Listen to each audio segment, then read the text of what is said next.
बिस्मिल्लाहिर्रहमानिर्रहीम। नाज़रीन अस्सलाम वालेकुम। प्रोग्राम प्रॉपर्टी सोल्यूशन के एक नए एपिसोड में आपको खुशामदीद कहते हैं।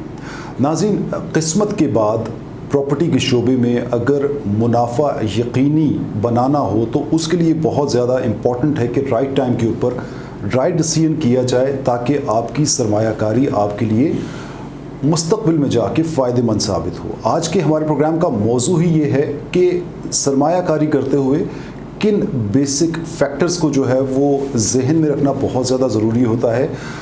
हालिया सियासी अदम इस्तेहकाम जिसके बायस मार्केट जो है वो डिक्लाइन का शिकार थी, उस तरह से चीज़ों की ट्रेड जो है वो हो नहीं पा रही थी जिस तरह की जब सियासी इस्तेहकाम होता है उस सूरत हाल में प्रॉपर्टी की सेल परचेज़ जो है वो हो रही होती है। हमने गुज़िश्ता प्रोग्राम्स किए जिसमें हमने आपको एक कंपैरिजन पेश करने की कोशिश की कि रेडी टू लिव घर ख़रीदना ज़्यादा मुनासिब है या प्लॉट बाय करके उसके ऊपर कंस्ट्रक्शन करना ज़्यादा मुनासिब है। आज का प्रोग्राम भी हमारी इसी सीरीज़ की एक कड़ी है और आज हम अपने प्रॉपर्टी एक्सपर्ट से ये जानने की कोशिश करेंगे कि अब जो हालिया सिचुएशन प्रॉपर्टी के शोबे में चल रही है, ये जो आने वाले 1-2 माह हैं, इसके अंदर बेहतर इन्वेस्टमेंट्स जो हैं वो क्या हो सकती हैं और अब जो वक्त चल रहा है वो क्यों इन्वेस्टमेंट के लिए ज़्यादा मौजू और बेहतर है। मेरे साथ मौजूद हैं काशिफ बुखारी साहब। काशिफ बुखारी साहब, प्रोग्राम प्रॉपर्टी सोल्यूशन को वक्त देने का बहुत शुक्रिया। जी, बहुत शुक्रिया शहजाद साहब। काशिफ बुखारी साहब, मेरा सवाल आपसे ये है कि सियासी अदम इस्तेहकाम के बाद अब मार्केट जो है वो कुछ स्टेबिलिटी जो है वो उसके इंडिकेशंस जो है वो मौसूल होना शुरू हो रहे हैं। आपके ख़्याल में जो करंट टाइम है ये प्रॉपर्टी के लिए, प्रॉपर्टी में इन्वेस्ट करने वालों के लिए किस अंदाज से बहुत ज़्यादा बेनिफिशियल हो सकता है? बहुत शुक्रिया शहजाद साहब, आपने बड़ा अहम नुक्ता उठाया अपने इब्तदाइये में, शुरू में आगाज़ में जब आप प्रोग्राम का तारुफ करवा रहे थे कि किस्मत के बाद दूसरा फैक्टर जो है सरमायाकारी का प्रॉपर्टी सेक्टर में, वो है आपका वो वक्त का इंतखाब जब आप सरमायाकारी कर रहे होते हैं।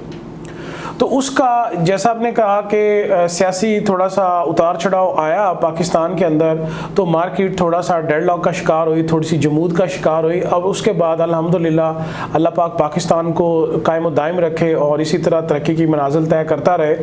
कुछ मार्केट में कुछ जो है वो ठहराव आया है और वो मुस्बत ठहराव आया है। तो मेरा इस वक्त अपने तमाम सरमायाकारों को और जो प्रॉपर्टी में इन्वेस्टमेंट करते हैं, जो कमाना चाहते हैं, उनसे गुजारिश ये है कि उनको इतला ये है कि ये वो इंतहाई कीमती और मुनासिब वक्त है जो मुद्दतों के बाद आया है पाकिस्तान के अंदर कि प्रॉपर्टी में इन्वेस्ट किया जाए।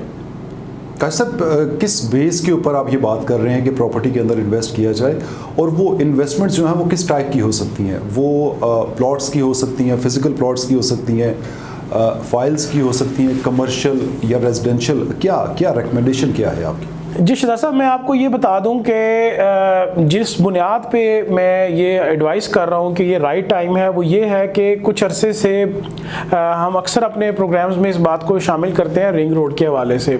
अगर हम प्रॉपर्टी की डायमेंशन को 2 हिस्सों में तकसीम कर दें कि वो प्रॉपर्टी बिजनेस जो रिंग रोड के एरिया में हो रहा है, रावलपिंडी रिंग रोड एरिया में हो रहा है, और दूसरा प्रॉपर्टी का वो एरिया जो विदाउट रिंग रोड से हट के है, जो इस रिंग रोड से अटैच नहीं है, तो दोनों सूरतों में पिछले 2-4 माह से वो तेज़ी नहीं थी जो होनी चाहिए थी या जो एक्सपेक्ट की जा रही थी अगले हफ्ते में, अगले हफ्ते में, अगले हफ्ते में। तो रिंग रोड के इफ्तिताह ने उस जमूद को तोड़ दिया है।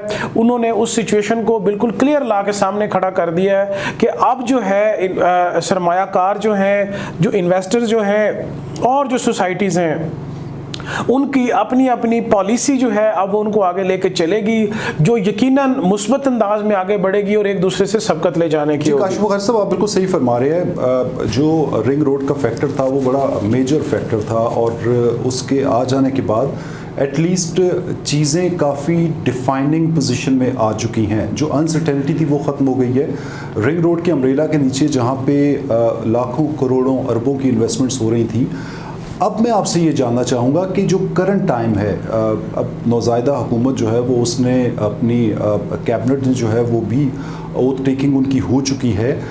अब मुझे ये बताइए कि इन्वेस्टमेंट के लिए क्या बेहतर ऑप्शंस मार्केट के अंदर मौजूद हैं? शहजाद साहब, इस वक्त जो बेहतरीन ऑप्शंस हैं वो है पोजेशन वाले प्लॉट, कि वो आप मार्केट से 3.5 मरला, 5 मरला, 7 मरला, 10 मरला कहीं पे भी अवेलेबल है, किसी भी सोसाइटी में अवेलेबल है, लेकिन पोजेशन वाला लमसम पूरा पे करके पूरा प्लॉट रेडी टू कंस्ट्रक्शन वो जो प्लॉट है उसमें इन्वेस्टमेंट जो है वो शॉर्ट टर्म में आपको बहुत अच्छा बेनिफिट दे सकती है। इवन के सेम डे में भी आपको प्रॉफिट मिल सकता है, नेक्स्ट डे से आपको प्रॉफिट शुरू हो सकता है, आप जितने में भी खरीदे। वो अब आपके बजट पे डिपेंड करता है कि पिंडी इस्लामाबाद में जो अच्छा पोजेशन वाला प्लॉट 5 मरले का अगर हम डिस्कस करें तो वो 25-30 लाख से लेके वो 85 लाख रुपए तक जाता है प्लॉट। काशिफ खैर साहब, आप बता रहे हैं कि और अराउंड 2.5 मिलियन से जो है वो पोजेशन वाले प्लॉट्स जो हैं वो शुरू हो जाते हैं, बट ये तो वो लोग हैं जो शायद प्रॉपर्टी के अंदर इन्वेस्ट करते हैं बट उनकी बाइंग कैपेसिटी इतनी है कि वो पोजेशन वाला प्लॉट ले सकते हैं, और वो 8 से 10% लोग शायद होंगे। बहुत से छोटे इन्वेस्टर भी मार्केट के अंदर होते हैं जो उसके अलावा कुछ इन्वेस्ट करना चाहते हैं, but options they have. Shahzad साहब, बिल्कुल ऑप्शन है। जो मैंने पहले गुजारिश की वो तो उन लोगों के लिए भी है जो इमीडिएट प्रॉफिट लेना चाहते हैं, तो डेफिनेटली जो आपकी इन्वेस्टमेंट होती है, जो आपका प्रॉफिट होता है वो प्रोपोर्शनल टू आपकी इन्वेस्टमेंट होता है। अब आ जाए कि जिनका बजट इससे कम है तो आप फाइल्स बुक करवा सकते हैं, आप प्लॉट की डाउन पेमेंट्स वाले प्लॉट्स की बुकिंग करवा लेते हैं, चूँकि बहुत सारी चीज़ें जैसे मैंने पहले कहा कि रिंग रोड है या मार्गला रोड है या जहाँ पे भी सोसाइटीज़ अपना डेवलपमेंट का काम कर रही थी वो कुछ वजूहात की बिना पे रुकी हुई थी। अब वो तमाम वजूहात जो हैं वो क्लियर हो गई हैं और आज जून बजट के से पहले कुछ सोसाइटीज़ के एनओसी भी क्लियर होने वाले हैं ताकि जो चीज़ें हैं वो ज़्यादा स्पीडी आगे चले। तो मेरा गुजारिश ये है कि जो लोग पोजेशन वाला प्लॉट नहीं खरीद पा रहे, जिनका बजट का हुजम उतना नहीं है, तो वो डेफिनेटली अपने बजट के अकॉर्डिंग अपने प्लॉट्स की बुकिंग करवाएं जितनी जल्दी हो सकता है, ताकि वो आने वाले वक्त आगे बजट आ रहा है जून जुलाई में, तो उसकी वजह से जितना इसके अंदर प्रॉफिट आ सकता है उसको वो हासिल कर सके। आप बड़ी अहम बात कर रहे हैं कि प्री बजट जितनी बाइंग है वो पोस्ट बजट में आपको बहुत ज़्यादा फ़ायदा दे सकती है। मैं आपकी मौजूदगी का फ़ायदा उठाते हुए एक छोटी सी गुजारिश, एक छोटी सी बात आपसे पूछना चाहूँगा, और वो ये कि सोसाइटीज़ के अंदर बाय करते हुए वो कौन सी फंडामेंटल्स हैं जिनका आप बहुत ज़्यादा ख्याल रखें तो आप बड़े नुकसान से बच सकते हैं? शहजाद साहब, बड़ा अहम क्वेश्चन आपने किया है। इसका जवाब मुख्तसर है कि आप 3 से 4 टिप्स जो हैं वो अपने जहन में रखें कि जिस भी सोसाइटी में आप प्लॉट लेने जा रहे हैं, भले आप पोजेशन वाला प्लॉट लेने जा रहे हैं या आप उसमें बुकिंग करवाने जा रहे हैं, तो 2-3-4 मेन पॉइंट्स हैं जो आपको जहन में रखने होंगे। वो क्या है? उनमें सबसे पहले आपने उसी जो बिल्डर है या जो भी कंपनी है, जो लैंड डेवलपर है, उसका प्रीवियस रिकॉर्ड आपने चेक करना है कि उसने माजी में कितने प्रोजेक्ट्स दे चुके हैं, और दूसरा ये कि वो जो उन्होंने प्रोजेक्ट्स डिलीवर किए हैं उनका स्टैंडर्ड क्या था, ठीक है, उसके ऊपर क्या लीगल एक्टिविटीज़ थी, उसके ऊपर क्या लिटिगेशंस थी, या उन्होंने किस फ्रेम में जाके उस चीज़ों को अपने एग्जीक्यूट किया। नंबर 3, जिस मौजूदा सोसाइटी में आप प्लॉट ले रहे हैं उसके बारे में उनका लेआउट प्लान क्या है, वो क्या क्या चीज़ें देने जा रहे हैं, क्या आने वाले 25, 30, 50 साल को उन्होंने मद्देनजर रखा हुआ है या नहीं रखा हुआ। और जो सबसे आखिरी बात, आपने इस चीज़ का ध्यान करना है कि जिस सोसाइटी में आप प्लॉट लेने जा रहे हैं उनके जो मुकाबले में जितनी सोसाइटीज़ हैं उनका आपने खुद से एक कंपैरिजन कर लेना है, जो आपको बेहतर लगे आप उसमें इन्वेस्ट करें। बड़ी अहम आप बात कर रहे हैं।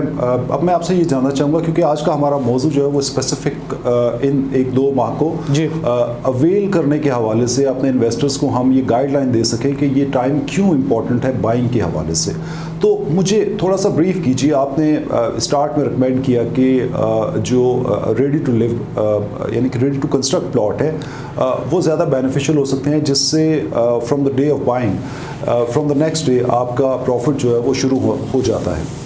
मैं जानना ये चाहूँगा कि क्या यही सिचुएशन और यही रिकमेंडेशन आपकी कमर्शियल और हाई राइज के हवाले से भी है? जी बिल्कुल बिल्कुल शहजाद साहब, ऐसा ही है। मेरा मकसद इस टेन्योर को मैक्सिमम, ये जो आज हम अगर अप्रैल में बात कर रहे हैं तो मई और जून, मिड ऑफ जून को मैं यूटिलाइज करना चाह रहा हूँ, अपने जानने वालों को, देखने वालों को बताना चाह रहा हूँ कि इस पीरियड को एंजॉय करें, इसमें इन्वेस्टमेंट करें। वजह कमर्शियल की आपने बात की तो डेफिनेटली आने वाले बजट में सरिया है, सीमेंट है, कंस्ट्रक्शन कॉस्ट है, कंस्ट्रक्शन मटेरियल है, उसके ऊपर हैवी टैक्सेस लगने जा रहे हैं और बहुत ज़्यादा टैक्सेस लगने जा रहे हैं, जिसके बाद कंस्ट्रक्शन कॉस्ट इतनी महंगी हो जाएगी, इतनी महंगी हो जाएगी कि आम आदमी जो आज बजट से पहले इस चीज़ों को सोच रहा है शायद वो बाद में सोच भी ना सके। तो आज आपकी कमर्शियल सेक्टर में बेशक शॉप हो, अपार्टमेंट्स हैं, ऑफिसेज हैं, किसी भी हाई राइज में अगर आप इन्वेस्ट करें जो चीज़ें ऑलरेडी कंस्ट्रक्शन के मरहले में हैं, या आज आप जो बुकिंग करवा लेंगे वो आपके लिए आज की इन्वेस्टमेंट जो है वो कल का सोना होगी। जहन में रखिएगा, आपने वर्ड यूज़ किया प्री बजट और पोस्ट बजट। इस वक्त आपको किसी भी तरह की कोई भी एडवाइस ना सोशल मीडिया पे ना टीवी चैनल्स पे आपको कोई भी ये नहीं बताएगा, सिर्फ हम आपको बता रहे हैं कि प्री बजट बेस्ट टाइम है आपको इन्वेस्टमेंट करने का, अगर आपने आफ्टर बजट अच्छा मुनाफा लेना है तो। काशिफ बुखारी साहब, thank you so very much programme property solution को वक्त देने का। नाजरीन, प्री बजट और पोस्ट बजट एक इम्पॉर्टेंट फैक्टर है जो आपकी आज की इन्वेस्टमेंट के ऊपर आपको एक बेहतर मुनाफा दे सकता है। चलते चलते एक छोटी सी बात मैं आपसे शेयर करता चलूँ। पेट्रोल की प्राइसेस जो हैं वो डायरेक्टली रिलेट करती हैं आपकी डेली कंजम्पशन आइटम्स के साथ। तो अब जो मौजूदा हुकूमत है वो रिकमेंड कर रही है कि पेट्रोल की जो एक्चुअल कॉस्ट है वो करंट कॉस्ट से ऑलमोस्ट 50 रुपये ज़्यादा होनी चाहिए। तो आप एक लम्हे के लिए इमेजिन कीजिए कि जब पेट्रोल की प्राइस जो है उसके अंदर 50 रुपये का इजाफा हो जाता है और वही इजाफा जो है वो आने वाले 2 से 3 माह के अंदर सस्टेन करता है, तो उस सूरत में जो करंट सिचुएशन चल रही है, जो करंट प्रॉपर्टी के प्राइसेस चल रहे हैं, जो करंट कंस्ट्रक्शन कॉस्ट चल रही है, उस तमाम में एक मैसिव लेवल के ऊपर इजाफा होने जा रहा है और वही आपका फ्रूट होगा और वही आपका बेनिफिट होगा जिसको आप लॉन्गर रन में जाके एंजॉय कर सकते हैं। अपने मेज़बान आगा शहजाद ज़ुबैर को इजाज़त दीजिए। अल्लाह हाफ़िज़।